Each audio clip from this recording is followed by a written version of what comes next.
तो दोस्तों, क्या आप भी एक 11th स्टैंडर्ड के स्टूडेंट्स थे और अभी अभी आपके 11th के भी फाइनल एग्जाम्स कंप्लीट हो गए हैं और आप 12th स्टैंडर्ड में आ गए हो। और अगर 12th स्टैंडर्ड में आ गए हो तो आप लोग सोच रहे होंगे कि किस तरीके से आप अपना 12वीं की पढ़ाई की शुरुआत करोगे। अभी फिलहाल में जो माहौल चल रहा है वो लगभग अप्रैल का चल रहा है, लगभग कुछ ही दिनों के बाद मई का महीना आ जाएगा और लगभग छुट्टियों का जो दौर है वो चल रहा होगा। और कहीं ना कहीं बहुत सारे आप में से ऐसे स्टूडेंट्स भी होंगे जिनके जूनियर कॉलेजेस में एक्स्ट्रा क्लासेस चल रहे होंगे या फिर कहीं आप ऑफलाइन क्लासेस जा रहे होंगे, वहां पे भी एक्स्ट्रा क्लासेस के तौर पे आपको बुलाया जा रहा होगा। लेकिन कहीं ना कहीं आपके मन में एक सवाल जरूर से उठ रहा होगा कि अगर हम एक 11वीं से 12वीं में जाने वाले स्टूडेंट हैं तो हम इंडिविजुअल तौर पे अपनी पढ़ाई की शुरुआत कैसे कर सकते हैं घर पे बैठ के। तो आइए उस सवाल का जवाब इस वीडियो के माध्यम से सोचते हैं और आपको मैं देने वाला हूं। तो चलिए इस वीडियो की शुरुआत करते हैं। नमस्कार दोस्तों, मैं हूं राहुल जायसवाल एंड स्वागत करता हूं आप सभी का एक बार फिर हमारे यूट्यूब चैनल JR कॉलेज में।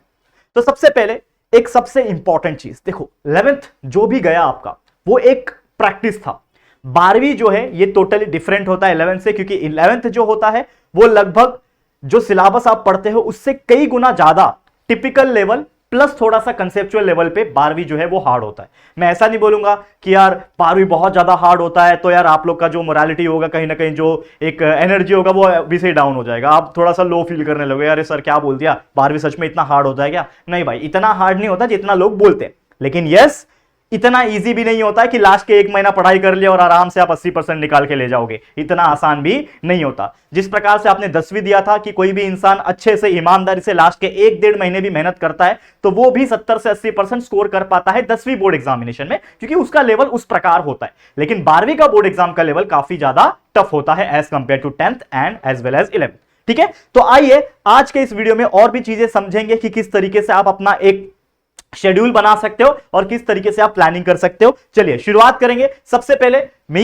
ये जो वीडियो बना रहा हूं ये साइंस स्ट्रीम के लिए भी होने वाला है एंड कॉमर्स स्ट्रीम के लिए भी होने वाला है, यानी कोई भी बच्चा जो साइंस स्ट्रीम से बिलोंग कर रहा है, कॉमर्स स्ट्रीम से बिलोंग करता है, दोनों के लिए कॉमन वीडियो है, हम बात करेंगे दोनों के लिए। तो ये चीज आपको ध्यान में रखना है। साथ ही में इंस्टाग्राम पे आप मुझसे कनेक्ट हो सकते हो, ठीक है, जिसका लिंक डिस्क्रिप्शन में दिया हुआ है। तो चलिए शुरुआत करते हैं 11वीं से 12वीं का एक प्रोसेस। तो सबसे पहले जो आपका 11वीं से 12वीं का जर्नी था, 11th में क्या होता है कि हमारा जो एडमिशन होता है वो लगभग जुलाई अगस्त तक पहुंच जाता है और इसीलिए अगस्त से जब हम स्टार्ट करते हैं तो अगस्त हो गया, सितंबर हो गया, अक्टूबर, नवंबर, दिसंबर, जनवरी, फरवरी, मतलब 6-7 महीना 8 महीना मिलता है और कहीं ना कहीं 11वीं देखते देखते खत्म हो जाता है। और जितना कंसेप्ट हमें डीप में समझना होता है उतना हम समझ नहीं पाते क्योंकि थोड़ा सा टाइम की कमी होती है।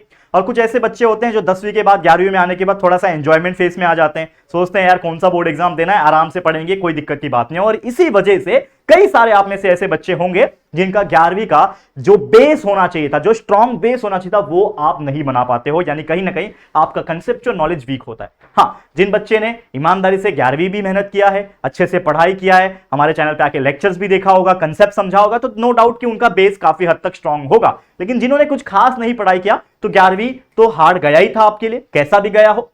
लेकिन 12वीं को आप मजबूत बना सकते हैं by starting as early as possible. ये मैंने क्यों लिखा है? क्योंकि देखो 12वीं का जो सिलेबस है, अगर आप खुद भी एक बुक उठा के देखो, अगर आपके पास टेक्स्ट बुक है तो अच्छी बात है, नहीं है तो अभी कहीं भी जाके परचेस कर लो, या तो आप किसी से बोरो भी कर सकते हो। आपके कोई बड़े भाई बहन होंगे जो 12वीं में रहे होंगे, उनसे आप बुक ले सकते हो सेकंड हैंड। ठीक है, तो जैसे ही आप 12वीं का बुक खोलो, चाहे मैं बात करूं साइंस स्ट्रीम के PCM भी सब्जेक्ट है, चाहे मैं कॉमर्स स्ट्रीम की SP OCM DK इकोनॉमिक्स की बात करूं, आप टेक्स्ट बुक सबसे पहले उठाओ और उसको गो थ्रू करो। सबसे पहला काम आपको यही करना है कि आपको अपने सिलेबस को गो थ्रू करना है। आपको पता होना चाहिए कि कौन से सब्जेक्ट में कितने चैप्टर्स है और कौन से चैप्टर्स में क्या क्या कंटेंट है। आपको पता होना चाहिए कि भाई 12th का जो केमिस्ट्री है उसका पहला चैप्टर सॉलिड स्टेट है और इस सॉलिड स्टेट में किस बारे में चीजें दिया है। ठीक है, आपको पता होना चाहिए कि फिजिक्स का पहला चैप्टर है रोटेशनल डायनेमिक्स, तो आपको ये सब चीज समझ में आना चाहिए। तो धीरे धीरे आप जब टेक्स्ट बुक देखोगे, गो थ्रू करोगे, तो एक सेल्फ रियलाइजेशन होता है। मैं बात कर रहा हूं same applied to the commerce stream also, उनके बच्चों के लिए भी सेम चीज बता रहा हूं। ठीक है, अब क्या क्या स्टेप्स आपको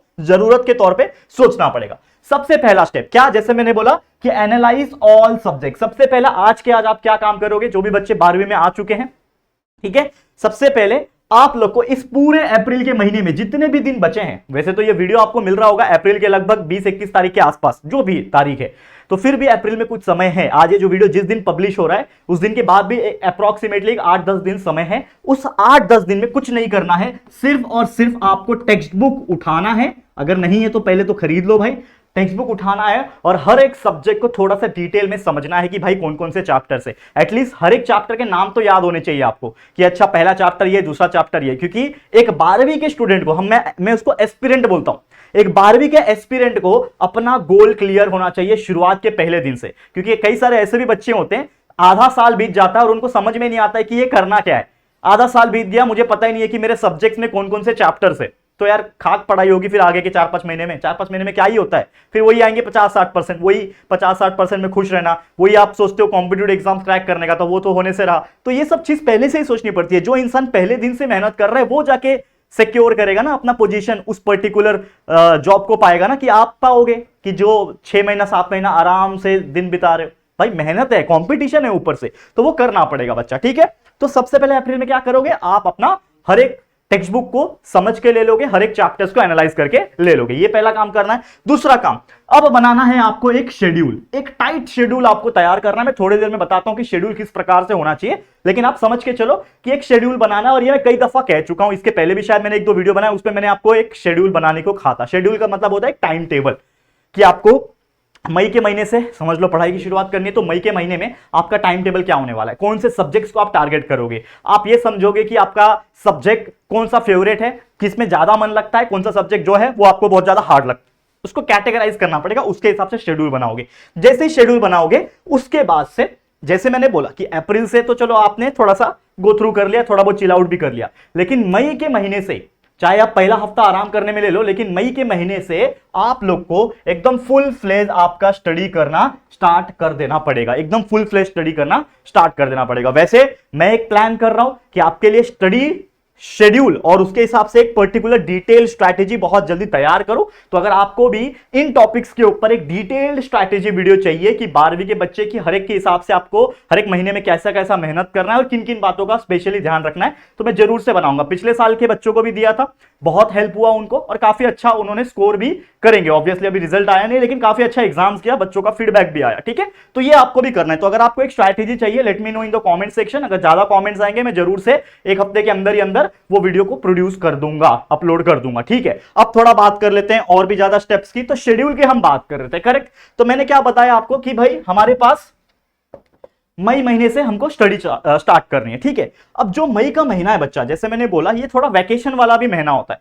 बहुत सारे बच्चों के एक्स्ट्रा क्लासेस चल रहे होते हैं, नो डाउट, लेकिन कहीं ना कहीं हमें मई से पढ़ाई करना स्टार्ट करना है। तो आप क्या करोगे, मई में पढ़ना स्टार्ट कर दो और एटलीस्ट एक सब्जेक्ट को पकड़ के चलो। पहले कोई एक सब्जेक्ट पकड़ो, कोई प्रेशर नहीं आपके ऊपर, अभी भी बहुत टाइम है। अगर हम बात करें, हमारा जो एग्जाम होता है बच्चा, वो होता है जनवरी में, सॉरी माफ करना, जनवरी नहीं, मैं बताता हूं पहले, दिसंबर के बाद जनवरी, फरवरी में हमारा एग्जाम होता है। 2025 में जिन 12वीं के बच्चों का 12वीं का एग्जाम हुआ था, वो हुआ था 11 फरवरी से, 11 फरवरी से शुरू हुआ था। मतलब हमारे पास देखा जाए मई, जून, जुलाई, अगस्त, सितंबर, अक्टूबर, नवंबर, दिसंबर, जनवरी, लगभग अगर हम काउंट करेंगे तो प्रॉपर तरीके से 9 महीना है हमारे पास, ठीक है। और 9 3 होता है 27, यानी एक मोटा मोटा हम बात करें 270 दिन के करीब है हमारे पास समय।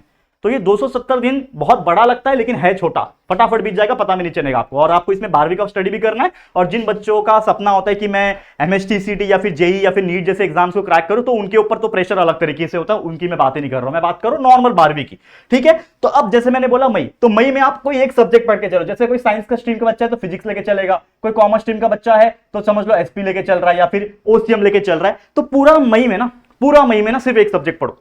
ये मेरा कहना है आप लोग को, ये कोई मैंडेटरी नहीं है। मैं जनरल तौर पे 2 सब्जेक्ट बोलता हूं, लेकिन आप एक सब्जेक्ट पढ़ सकते हो अगर शुरुआत कर रहे हो। तो मैं आपको सजेस्ट करूंगा कि आप 15 डे स्ट्रैटेजी अपनाओ। मैं आपको एक सजेस्ट करूंगा कि आप क्या करो, आपके 2 मतलब एक महीने को 15-15 में डिवाइड करो, ठीक है।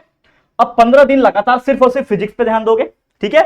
और अगले 15 दिन केमिस्ट्री पे ध्यान दे दो। वही अगर कोई कॉमर्स का बच्चा है तो पहले 15 दिन मान लो एसपी पे ध्यान दे दिया और अगले 15 दिन ओसीएम पे ध्यान दे दिया। और कोशिश करो हर महीने में कोशिश करो 2 से 3 चैप्टर पढ़ने में, क्योंकि मैंने क्या बताया कि हर एक सब्जेक्ट में लगभग 15 चैप्टर है। खासकर मैं साइंस स्ट्रीम की बात कर रहा हूं, यहां पे 15 चैप्टर है। तो अगर हम हर महीने 2 चैप्टर भी पढ़ते हैं डिवाइड बाय 2 करता हूं तो भी लगभग देखा जाए तो 7.5 इसका आंसर है। मतलब लगभग 7.5 महीने लगेंगे आपको पूरा सिलेबस कंप्लीट करने में। और मैं हमेशा से अपने बच्चों को बोलता हूं कि आप दिसंबर तक अपना सिलेबस को कंप्लीट कर दें, क्योंकि जनवरी का जो समय है और फरवरी का जो भी 10-15 दिन मिलता है, इन दोनों को कंबाइन करके फुल फ्लेज रिवीजन में लगा दें और देखें फिर कितना बेहतरीन रिजल्ट आपका 12वीं का निकलता है। लेकिन दिसंबर कंप्लीट होते होते आपका पूरा का पूरा जो स्टडी होता है, पढ़ाई जो होता है, सिलेबस जो होता है, वो पढ़ के कंप्लीट होना चाहिए। तो हमारे पास कितने महीने हैं पढ़ने के लिए? 3 + 3 + 2 8 महीने। और अगर हम 2 चैप्टर्स पर महीने वाला स्ट्रैटेजी अपनाते हैं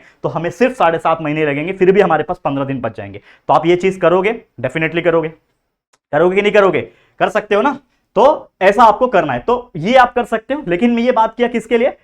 15-15 दिन, मतलब लगभग 2 सब्जेक्ट आपके 1 महीने में कवर हो रहे हैं और टारगेट करना है 2-2 chapter minimum, 2-2 chapter minimum target करना है। लेकिन ये ऐसे ही चलता रहेगा क्या सिलसिला? नहीं भाई, इससे तो शुरुआत करनी है। फिर मई से जून आ जाएगा, तो ये जून में आप 3 सब्जेक्ट कर सकते हो। ठीक है, जैसे मैंने यहां पे 2 सब्जेक्ट बताए हैं, जून में आप 3 सब्जेक्ट कर सकते हो, जुलाई में भी 3 सब्जेक्ट कंटिन्यू करो। ठीक है, और टाइमिंग बढ़ाओ। यहां पे अगर मान लो 3 घंटा पढ़ रहे थे डेली, 4 घंटा पढ़ो। तो अपना एफिशिएंसी बढ़ाना है ना। मैं ये तो नहीं बोल रहा हूं कि भाई इस हिसाब से 2-2 के हिसाब से चलोगे तो फिर तो कंप्लीट नहीं होगा ना 7.5 महीने में। जो आप लोग सोच रहे होंगे कि सर 2 महीने में कैसे 7.5 महीने में 2-2 के हिसाब से कैसे कंप्लीट होगा, आई नो दैट। ठीक है, वो बेसिक मैथ्स कैलकुलेशन मुझे भी आता है यार, मैं खुद मैथ्स का प्रोफेसर हूं। ठीक है, लेकिन कहने का मतलब मेरा वो नहीं है। मैं बोल रहा हूं शुरुआत तो करो उससे। ठीक है, मैं बोल रहा हूं शुरुआत तो करो, फिर उसके हिसाब से बढ़ाते जाओ अगस्त में, सितंबर में, और जैसे आपका मिड टर्म एग्जाम्स अक्टूबर में आ जाएगा, वहां तक आपका 50-60% सिलेबस, 70% सिलेबस पढ़ के हो जाना चाहिए। और एक बार वो चीज अचीव कर लोगे, अपने आप एक कॉन्फिडेंस आ जाता है। मिड टर्म एग्जाम में अच्छा स्कोर कर लोगे, अपने आप एक कॉन्फिडेंस आ जाता है, भाई मैं सही राह पे हूं, मैं कर लूंगा। और दिसंबर होते होते तक आपका पूरा सिलेबस हो जाएगा। वैसे तो ये कोई स्ट्रैटेजी नहीं है, मैंने अभी थोड़ी देर पहले क्या कहा, एक डिटेल स्ट्रैटेजी वीडियो लाऊंगा जिसमें ये सब चीज को दोबारा और एकदम डीप में एक्सप्लेन करूंगा। समय लगेगा उस वीडियो को बनाने में। ये वीडियो को मैं बहुत ज्यादा स्ट्रेच नहीं करना चाहता, इसके लिए मैंने ये ऊपर से ओवरव्यू बता दिया, लेकिन समझदार लोग समझ गए होंगे, उम्मीद करता हूं। ठीक है, अब थोड़ी सी और बात कर ले यहां पे टाइम टेबल की। तो देखो टाइम टेबल कैसे बनाना है, दिनचर्या, डेली का टाइम टेबल, कि भाई जो बच्चे सुबह उठने में एक्सपर्ट है, एटलीस्ट सुबह में 2 घंटा दे दे, 2 आवर इन द मॉर्निंग, 2 घंटा सुबह दे दे। मैं स्टडी की बात कर रहा हूं। यूट्यूब के लेक्चर्स देखने का टाइम अलग रखना है। मान लो सुबह उठे, 5 बजे उठ रहे हो, 6 बजे उठ रहे हो, जिसकी जैसी उठने की हैबिट है। अब कुछ बच्चे होंगे जो 12 बजे उठते होंगे, तो उनको तो मैं कुछ बोलूंगा नहीं भाई। ठीक है, अब जो बच्चा सुबह 6 बजे उठ रहा है, तो 6 से 7 आप सबसे पहले उठ के लेक्चर्स देख लें यूट्यूब पे, जिनसे आपका फ्रेश माइंड से कंसेप्ट गेन होगा। 1 घंटा लेक्चर देखा, अच्छा चलो थर्मोडायनेमिक्स पढ़ लिया आज, तो थर्मोडायनेमिक्स क्या होता है समझ लिया, अच्छा जीरोथ लॉ क्या होता है, ठीक है, एंट्रोपी क्या होता है, एंथैल्पी क्या होता है, समझ में आ गया। अब उसको याद भी तो करना है ना, तो आप अपना नोट्स उठाओ, डाइजेस्ट उठाओ, जो भी आपने मार्केट से खरीदा वो उठाओ और उसको याद करो। देखो 1.5-2 घंटे में वो चीज याद होता है कि नहीं, तो एटलीस्ट थोड़ा थोड़ा करके याद करते जाओगे तो कुछ ही दिनों के अंदर 2 दिन, 3 दिन, 4 दिन लगेंगे, हो सकता है यार, टारगेट करना कि 2 दिन, लेकिन धीरे धीरे करके वो चैप्टर्स आपके कंप्लीट हो रहे होंगे और आपको पता भी नहीं चलेगा। तो ये चीज करना है और सेम अप्लाई करना है आपको नाइट में। अब दोपहर का मैंने इसलिए नहीं रखा कि दोपहर जो लेजीनेस वाला टाइम होता है, दोपहर में लोगों को नींद आती है, खा लिया मस्त, धूप है, बाहर भी नहीं निकल सकते, गर्मी ज्यादा होती है तो सो जाते हैं, तो कोई बात नहीं, दोपहर में सो सकते हो। लेकिन सुबह 2 घंटा, रात के समय 7 बजे, 6 बजे, 8 बजे, जैसा आपका सूटेबल लगे वो 2 घंटा, कुल मिला के अभी फिलहाल में आप 4 घंटा स्टडी अपना शुरू कर सकते हो। और ये आपको हार्श लग रहा होगा कि सर 4 घंटा अभी से ही बोल रहे हो आप पढ़ने के लिए मई के महीने से। यस, अगर अभी से 4 घंटा पढ़ोगे ना तो बाद में जाके 12-12 घंटा पढ़ने की नौबत नहीं आएगी। जो बच्चे ना दिसंबर से पगला जाते हैं, नवंबर दिसंबर जब आता है इतना प्रेशर आ जाता है उनके ऊपर कि भाई प्रैक्टिकल्स अलग होंगे जो जनवरी के आसपास होंगे, दिसंबर एंडिंग, जनवरी में प्रैक्टिकल्स होंगे, प्रीलिम्स एग्जाम होंगे आपके कॉलेजेस में, तो उसका प्रेशर अलग होता है, साथ में सिलेबस पढ़ के कंप्लीट करना और फिर रिवीजन करने का एक प्रेशर अलग होता है। तो बच्चे पगला जाते हैं, 10-10, 12-12, 13-13 घंटा पढ़ते हैं और उसके चक्कर में बहुत सारे बच्चे बीमार पड़ जाते हैं और अच्छे एग्जाम नहीं दे पाते। तो इसलिए मैं आपको बोल रहा हूं अभी से वो 4-4 घंटे का हैबिट रहेगा ना, आगे जाके भले ही बढ़ाना इसको, जैसे मैंने बोला ग्रेजुअली इंक्रीज करते जाना है, 4 से 4.5 करो, 4.5 से 5 करो, किसी दिन मन नहीं है तो 3 घंटा कर लो। मैं ऐसा नहीं बोल रहा हूं कंपलसरी करना है आपको, it is up to you, लेकिन एक हैबिट पाल के चलना, कर लोगे डेफिनेटली सफलता मिलेगा। और बाकी हर चीज को हेल्प करने के लिए, पूरा कॉन्सेप्ट को सिखाने के लिए, पूरे चैप्टर्स को पढ़ाने के लिए हमारा फ्री लेक्चर्स अवेलेबल है हमारे यूट्यूब चैनल, इसी चैनल JR कॉलेज के ऊपर। आपके लिए हमेशा हम हाजिर है और भी नई नई चीजें हम लाते रह रहे हैं और लाएंगे भी आने वाले दिनों में। बस हमारा साथ देते रहना, आपका सपोर्ट और प्यार बहुत ज्यादा मायने रखता है, तो वो बनाए रखना। हम कंटिन्यूअसली इस साल तो पिछले साल से भी ज्यादा मेहनत करने वाले और बहुत सारे और भी चीजें आपको पता चलेगी। ठीक है, चलो फिर आज के लिए इतना ही, इसी के साथ इस वीडियो को एंड करते हैं। ये वीडियो अगर आपको अच्छा लगा होगा, हमारी मेहनत पसंद आ रही होगी, तो प्लीज प्लीज प्लीज वीडियो को लाइक कर देना है, शेयर करना अपने सभी दोस्तों के साथ, जितने भी आपके 11वीं से 12वीं में जाने वाले फ्रेंड्स है उनको जरूर से शेयर कर देना प्लीज, और पहली बार चैनल पे आए हो तो चैनल को सब्सक्राइब जरूर से करना, ठीक है। चलो फिर जल्दी मिलेंगे एक और नई वीडियो में, तब तक के लिए thank you and good bye.